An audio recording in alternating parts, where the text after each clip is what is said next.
আছি পরবর্তী খবরে। ওল্ড মালদায় কার্নিভাল কাজিয়া। আসন্ন কার্নিভাল ঘিরে টাকা নয়ছয়ের অভিযোগ।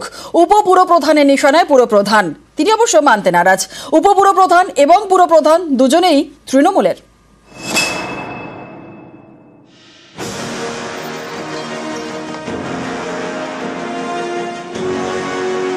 30শে ডিসেম্বর থেকে 1 জানুয়ারি কার্নিভাল।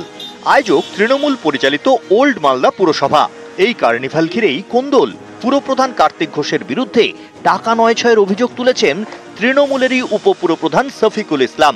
তার দাবি, কার্নিভাল ঘিরে পুরসভার নামে লক্ষ লক্ষ টাকা তোলা হচ্ছে, কিন্তু কোনো টাকাই পুরসভার কাছে জমা পড়ছে না। কার্নিভালের বাজেট কত, কার্নিভাল করতে যা খরচ সেই টাকা কোথা থেকে আসছে, এ সবকিছুই স্পষ্ট নয়। সবই পুরপ্রধানের কথায় হচ্ছে বলে অভিযোগ। ওল্ড মালদা পুরসভার ভাইস চেয়ারম্যানের দাবি, এ নিয়ে দলের কাছে অভিযোগ জানিয়েছেন। জেলা শাসক এবং পুরমন্ত্রীর কাছেও নালিশ জানিয়েছেন। গতবার তো কার্নিভাল হয়েছিল, সেইখানে কিছু অনিয়ম হয়েছে বলে তো আজকে এই জায়গাতে আমরা দাঁড়িয়েছি। সেটা মেনে নেওয়াটা আমার পক্ষে ঠিক হচ্ছে না। স্বচ্ছতা বজায় রেখে সবকিছু হবে।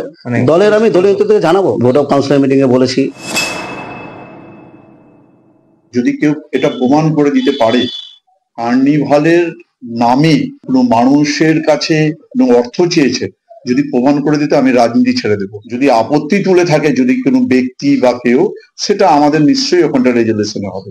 দলের কাছে যদি কেউ বা কারা যদি অভিযোগ জানিয়ে থাকে, নিশ্চয়ই আমি দলকে বলবো।